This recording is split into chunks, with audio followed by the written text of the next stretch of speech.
तो अभी फिलहाल मैं बैठ गया हूँ iQube ST में और इस वीडियो में मैं थोड़ा सा इसका जो राइड परफॉर्मेंस है साथ ही साथ जो रेंज अचीव होगा उस पर भी पूरा टैलिएशन करने वाला हूँ। बाय द वे शुरुआत 100 से हो गया था और अभी डिस्टेंस टू एम्प्टी आ रहा है 119 और परसेंट अभी आ रहा है 79। जो शुरुआत में हमने किया था तो अच्छा 145 से माइनस नेगेटिव होके अभी तक फिलहाल यहाँ पहुँच गए हैं। वहीं पर अगर मैं दिखाता हूँ पावर मोड में अगर शिफ्ट करता हूँ ना तो कुछ इस प्रकार का 79 बता रहा है। बट इस बार क्या है कि इको मोड टेस्ट करना है तो हम उसी पैमाने पे चल रहे हैं। और साथ ही साथ ये भी बता देता हूँ ये जो प्यारा सा डिस्प्ले फॉर्म देख रहे हैं अब आपको 4 प्रकार का एक यूनिक थीम आता है जिसमें से ये एक एनालॉग फॉर्म है। अब जैसे मैं हल्का सा एक्सीलेट करूँ और गाड़ी को चलाएं तो कुछ इस प्रकार से स्मूथ तरीके से गाड़ी निकल पड़ी है आगे की ओर और कुछ इस प्रकार का कंडीशन है। थोड़ा सा विंड नॉइस आएगा बट मैं एकदम जेन्युइन बनाना चाहता था इसलिए मैं अभी आपको ऐसे दिखा रहा हूँ। अदरवाइज एक प्रॉपर वॉइस ओवर के साथ जो परफॉर्मेंस है मैं आराम से आपके लिए 1 से 2 दिन में ले आऊँगा। तो इसी के साथ ही साथ और भी चीज़ चेक करते हैं। तो फिलहाल अभी नॉर्मल कुछ इस प्रकार के रास्ते हैं तो शॉकअप भी काफ़ी अच्छा परफॉर्म कर रहा है। और वहीं पर एक्सीलेशन टॉप स्पीड क्या है 0 to 40 0 to 60 कितना जाता है वो मैं आपको कुछ देर में बताऊंगा। तो फिलहाल अभी एक जायगेंटिक गड्ढा है तो कुछ अगर इस प्रकार से पार करें तो shock up performance is pretty good और एस के कंपेयर में मुझे ये ऑलमोस्ट लगभग सेम का लग रहा है। इन सब चीज़ों के अलावा कुछ गाड़ी को अगर इकोनॉमिकल मोड में टेस्ट करना होता है तो मैं ऐसा है कि इन गड्ढों पर इसलिए भी लेकर आ रहा हूँ या ऐसे ख़राब रास्तों पे ताकि एक पैमाने से समझने में आसानी हो कि कितने क्या प्रॉब्लम्स होंगे। तो ट्रैफिक कंडीशन में भी और इस नॉर्मल ऐसे रोड पे भी एक बार टेस्टिंग ज़रूरी थी। तो फिलहाल और भी कुछ इंपॉर्टेंट चीज़ें बता देता हूँ। कीमत अगर बहुत एक बड़ा कंक्लूजन है तो मैं बता देता हूँ iQube S एक परफेक्ट इनकी बिकने वाली गाड़ी है और वही इनका मेन प्रायोरिटी है और वही हमेशा से रहेगा इनका जो मेन प्रेफरेंस था। इसके अलावा iQube ST को उन्होंने एक हाई रेंज परफॉर्मेंस के तौर पे इसलिए भी लाया है क्योंकि वो बताना चाहते थे कि अगर आप हाई रेंज चाहते हैं विच इज़ 45 प्लस जो पुराने वाले में जैसे 100 था ना उसके कंपेयर पे अगर 45 आप चाहते हैं तो इतना आपको इन्वेस्ट करना पड़ेगा। अदरवाइज टू बी ऑनेस्ट इनकी हाई सेलिंग व्हीकल तो डेफिनेटली रहने वाली है। कौन सी अगर आप पूछेंगे तो वो है एस। कीमत मैं इसलिए शब्द बोल रहा हूँ क्योंकि पिछले बार के वीडियो में मैंने आपको ऑलरेडी टैली करके बता दिया है कि थोड़ा इनर न्यूज़ से ये पता चला है कि इसकी कीमत पे थोड़ा हाइक होगा और वो इसलिए भी क्योंकि प्राइस नॉर्म्स हाई है तो सेंट्रल और स्टेट सब्सिडी नहीं है इसमें। दैट्स द नेगेटिव पॉइंट क्योंकि दोनों अगर मिल जाता तो कम हो जाता जिसके कारण शायद इसकी वैल्यू किसी भी हाल पे 2,15,000 से 2,45,000 के बीच में होने वाली है। इसके अलावा जैसे गाड़ी को सिंपल रूप से चलाएं तो अगर मैं देखूं तो कुछ इस प्रकार से ये चलता हुआ दिखेगा। परफॉर्मेंस के हिसाब से स्मूथ है, गाड़ी जितनी रहनी चाहिए वो मिल जाती है as compared to the calculative point. और सामने कुछ इस प्रकार से फिर एक बार गड्ढों में मैं क्रॉस कर रहा हूँ। इन सब गड्ढों में क्रॉस करने का मेन प्रायोरिटी ये था जैसे कि मैं गाड़ी को आगे जैसे बढ़ाऊँ और वहीं पर अगर एक्सीलेटर छोड़ूँ तो रीजन कुछ इस प्रकार का एक्टिव होता है। वहीं पर इको में ग्रीन है और वहीं पर रीजन अगर आप कुछ ऐसा एक्सीलेटर छोड़ते हैं जैसे मैं भी यहाँ पर छोड़ दिया हूँ तो कुछ इस प्रकार से आपको एक सेकेंड ऐसा कुछ रीजन मिल जाता है जिसके कारण थोड़ा सा रेंज इफेक्टिव होता है। और मेरा मानना है ये रीजन का बहुत ही प्लस पॉइंट है। अगर आप चाहते हैं कि पूरे पैमाने पे चीज़ें बेहतर हो तो रीजन का जितना हो सके उतना एक्टिवेशन करिएगा।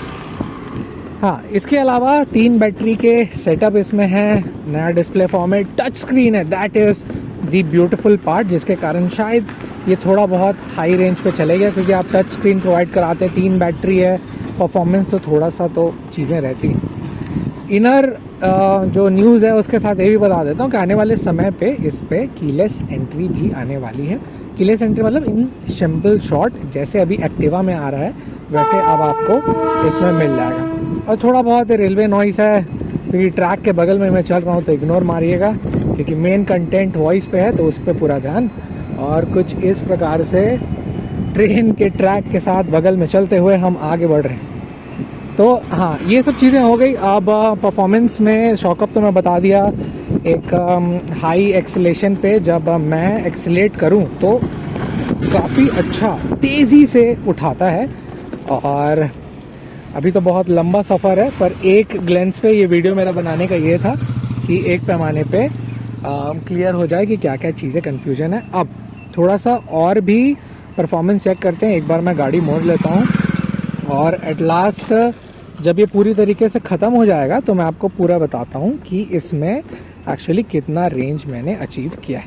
इसके अलावा डबल पैमाने में बैठ के कितना रेंज अचीव हुआ है वो भी मैंने वीडियो डाल दिया है इकोनॉमिकल मोड पे, और जो नेक्स्ट बनने वाला है वो बनने वाला है पावर मोड पे, तो वो पावर मोड का भी मैं एक कंक्लूसिव पॉइंट आपको बता दूंगा।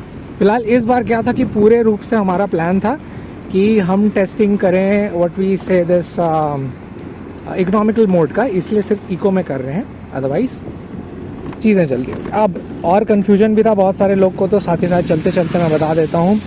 जैसे आप सोच रहे होंगे कि ये जो गाड़ी है ये कब तक आपके स्टेट में आएगी, तो मैं एक चीज़ बताता हूँ। ये जैसे गाड़ी देख रहे हैं ना, इसके सामने हेडलाइट के पास जो ऑप्शन है वहाँ पर एक नीचे लिखा हुआ है 17, मतलब शोरूम से थोड़ा इन्फॉर्मेशन के बाद पता चला कि 17वें नंबर की ये गाड़ी अलॉट हुई है ऑल ओवर इंडिया में, और मेरा स्टेट है छत्तीसगढ़ और सिटी जहाँ अलॉट हुई है वो है कैपिटल रायपुर।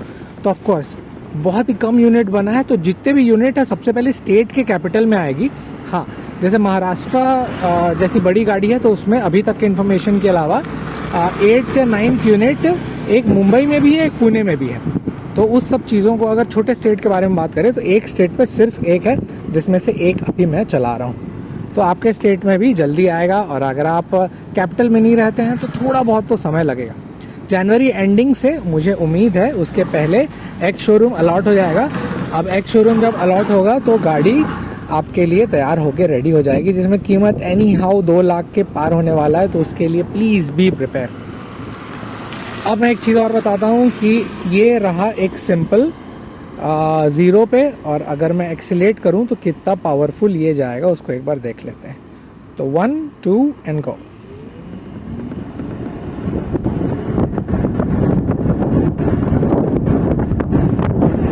तो कुछ इस प्रकार से काफ़ी ज़्यादा क्विक ये उठाता है, end of course wind blast बहुत ही ज़्यादा तगड़ा आ रहा होगा, सो उसके लिए क्षमा चाहता हूँ, बट क्या करें, ऐसा एकदम रियल लाइफ में टेस्टिंग करना था तो वो ज़रूरी था। अब एट लास्ट मैं जो कंक्लूडिव पॉइंट है वो मैं बताता हूँ इसका जब रेंज टेस्ट कंप्लीट हो जाएगा तो। सो एक लंबी राइड के बाद फाइनली ये रही ST, और अभी मैं फ़िलहाल इसे लमसम रख दिया हूँ, और हमने माइलेज अचीव किया है, मतलब रेंज अचीव किया है काफ़ी अच्छा। तो मैं थोड़ा सा खुश हूँ, क्योंकि जैसे पिछले बार अचीव हुआ था 136.2, इस बार एक प्रॉपर इको मोड का सही इस्तेमाल और रीजन के साथ मुझे लगभग ये 140 का निकाल के दिया है। टू बी एग्जैक्ट अगर मैं बोलूँ तो आप कंक्लूडिव -0.5 रख सकते हैं, मतलब 139.5 का ये तगड़ा निकाल के दे रहा है, which is a really good point, जिसके कारण आई थिंक गाड़ी कुछ मामले में वैल्यूबल तो लगी। बट फिर भी मेरे कंक्लूडिव पॉइंट ये है कि अगर आप गाड़ी प्रेफरेंस कर रहे हैं तो iQube S एक परफेक्ट ऑप्शन है। कई लोग इसके कीमत के लिए जो थोड़ा सा उदास है ना, तो मैं बता देता हूँ कि ये एक ऑन टच सेगमेंट है, जिसमें शायद अगर किसी को सिर्फ हाई रेंज प्रायोरिटी है और पैसे से कोई प्रॉब्लम नहीं है तो उनके लिए ये एक एक्टिवेशन के तौर पे इन्होंने टच स्क्रीन और 3 बैटरी के सेटअप और बाकी थोड़ा बहुत अपग्रेड फीचर्स किए हैं। अदरवाइज़ इस रेट पे जैसे टायर प्रेशर मॉनिटरिंग सिस्टम देना और बहुत सारी चीज़ें, जैसे मैं अभी आपको बता रहा हूँ कि शायद इसमें आने वाले समय में नया जो अपग्रेड होगा उसमें ST का जैसे नया फॉर्म जो आएगा शायद उसमें कीलेस एंट्री होगी। इन सब चीज़ों के कारण इनको कीमत थोड़ा सा हाई रेंज रखा गया है। तो कंक्लूजन ये है कि रेंज के मामले में तो गाड़ी बहुत अच्छा है, परफॉर्मेंस भी अच्छा है। हाँ, प्राइस ज़्यादा है, अगर प्राइस से आप थोड़ा सा उदास हैं तो iQube S ही परफॉर्म करिए। मेरे सिटी में वैसे भी iQube S 157 के साथ मिल जाता है, और इस कीमतों पर इतनी तगड़ी और बेहतर गाड़ी मिलना it's really good. So ST उन लोग के लिए जो सिर्फ एक रेंज चाहते हैं और सिंपल नॉर्मल पैमाने में उनको प्राइस से कोई लेना देना है उनके लिए। सो कैसा लगा आपको परफॉर्मेंस, आप मुझे नीचे कमेंट्स में ज़रूर बताइए। इसके अलावा अगर पावर मोड में भी आप चाहते हैं मैं रेंज टेस्ट लेकर आऊँ, then comment down that to below.